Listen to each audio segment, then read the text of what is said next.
Lalu kemudian wa ifsya'is salam wa it'amit ta'am. Juga gemar menebarkan kedamaian, lalu kemudian memberi makan. Nah itu. Jadi memberi makan. Jadi makan-makan ini dalam Islam memegang posisi yang sangat penting, Mas, makan-makan. Kita ini kan sering makan, terutama orang NU kan, sering sekali makan-makan kan. Iya. Banyak sekali makan-makan di NU itu, lahiran makan. Habis itu apa? 7 hari akikah makan lagi gitu kan. Ada orang ulang tahun makan. Bahkan temennya tidak lulus, harus makan-makan juga. Itu apa-apaan itu. Masa nggak lulus makan-makan. Iya. Sampai kalau kita nonton bola itu, contohnya Anda pendukung Barca, saya pendukung Madrid. Kalau siapa yang kalah dia traktir makan, begitu kan? Iya. Ini apa-apaan ini? Jadi semuanya dirayakan dengan makan-makan. Dulu teman saya tuh pernah mengkritik budaya seperti itu. Saya pernah berdiskusi dengan teman saya. Orang Indonesia ini nggak produktif. Semua kegiatan, semua ekspresi itu harus dengan makan-makan. Senang makan, sedih makan, begitu kan? Cewek kan kalau patah hati makan banyak kan? Harus makan yang banyak. Jadi semuanya kok dengan makan-makan. Ulang tahun makan-makan. Karena teman saya ini hobi menulis, dia bilang begini, mengapa semua acara itu tidak kita laksanakan dengan budaya tulis menulis? Jadi kalau ada ulang tahun, nulis bareng. Saya bilang begini, Anda tidak tahu filosofinya. Islam itu, menurut Islam itu makan-makan itu memiliki peranan penting, bukan hanya sekedar ngisi perut. Makan-makan itu merupakan sifat utama para nabi dan para rasul yang ditegaskan di dalam Al-Quran. Karena Al-Quran itu pernah, di dalam Al-Quran itu ada satu ayat yang berbunyi, apa itu ya? Apa min? Jadi pernah suatu hari orang kafir Quraisy itu bertanya ya, wa ma li hadzal rasul ya'kulut ta'am wa yamshina fil aswaq. Jadi kok ada rasul, tapi rasul itu suka makan-makan dan kemudian suka berjalan-jalan di pasar. Lalu kemudian Allah membalas dengan ayat lain, wa ma arsalna qablaka minal mursalin illa innahum la ya'kuluna ta'am. Kata Allah itu, semua rasul yang aku utus itu punya sifat suka makan.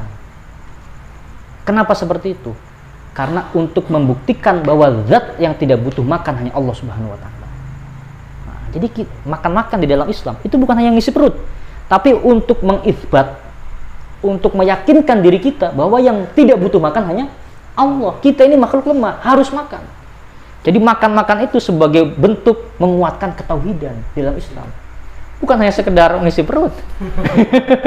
Begitu, makanya semua acara itu kita rayakan dengan makan-makan. Jadi bukan tidak produktif makan-makan itu. Justru kita ini dengan makan-makan sedang menguatkan ketauhidan kita.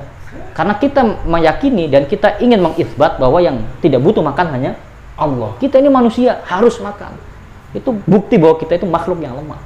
Nah, karena itu para sufi-sufi zaman dulu itu meskipun tidak lapar, kalau dia sedang berkholwat, katakanlah menyendiri di sebuah gua atau di mana ya, berkholwat beribadah kepada Allah, meskipun tidak merasa lapar, pasti membawa roti dan ditaruh di bawah karpetnya. Kenapa? Untuk membuktikan bahwa yang tidak butuh makan hanya Allah. Dia meskipun kuat, tapi dia mengakui kalau kita ini adalah hamba yang lemah. Jadi itu.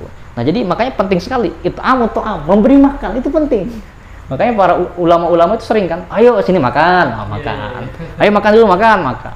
Jadi itu filosofinya sebenarnya sangat dalam sekali. Cuman ya kalau kita ngelihatnya mungkin hanya dari sekedar dabu-dabunya atau apanya.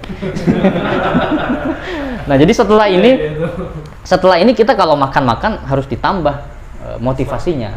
Jadi saya makan selain karena ingin dabu-dabu dan sebagainya, juga untuk menguatkan ketauhidan. Karena dengan makan itu mengitsbat bahwa yang tidak butuh makan hanya Allah. Kita semua butuh makan. Nah, itu para ulama. Jadi para ulama itu makanya kemudian kenapa Syekh Hasyim itu mengatakan wa ifsya'is salam. Ulama ini ketika bertemu dengan orang harus mengucapkan salam,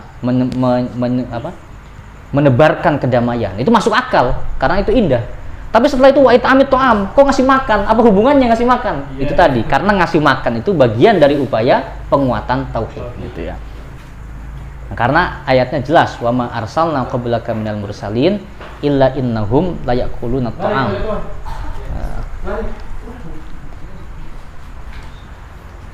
Ya, ketua. Iya, sekampung sama saya kok. Tidak usah dikenalkan. Sekampung sama saya. Iya. Nah, jadi barusan kita jelaskan tradisi makan-makan. Tradisi makan-makan, jadi Saya cerita kalau saya pernah dikritik oleh teman saya, kalau orang Indonesia itu nggak produktif karena semua hal dilaksanakan dengan makan-makan. Senang makan-makan, ulang tahun makan-makan, putus cinta juga makan-makan. Kenapa harus dengan makan-makan? Nggak produktif. Harusnya ada acara-acara yang lebih produktif lah. Kalau ada ulang tahun, ada lomba tulis menulis dan sebagainya. Nah, saya bilang Anda tidak mengerti filosofinya. Di dalam Islam makan-makan itu memiliki peranan yang sangat penting. Karena makan-makan itu merupakan budayanya para nabi. Di kata Al-Quran, wa ma arsalna qablaka minal mursalin illa innahum layakuluna ta'am. Jadi semua rasul yang diutus oleh Allah itu semuanya punya sifat yang ditonjolkan, yaitu suka makan. Kenapa seperti itu? Ini untuk mengitsbat, untuk menunjukkan yang tidak butuh makan hanya Allah Subhanahu wa taala. Kita makhluk yang lemah. Karena itu salah satu ciri kita lemah, kita harus makan. Nah, jadi makan-makan itu bukan hanya sekedar ngisi perut, tetapi untuk menguatkan ketauhidan kita kepada Allah Subhanahu wa taala. Jadi itu. Makanya kemudian Syekh Hasyim Asy'ari mengatakan wa ifsya'is salam wa it'amit ta'am. Ulama itu harus suka makan-makan dan harus sering ngasih orang makan, itu alasannya. Lalu kemudian apa? Wa kazmil ghaiz. Wa kazmil ghaizi. Kazmil ghaizi itu artinya menahan emosi ya, menahan amarah. Oke, sampai sini dulu apa ya? Sampai sini dulu ya. Oke.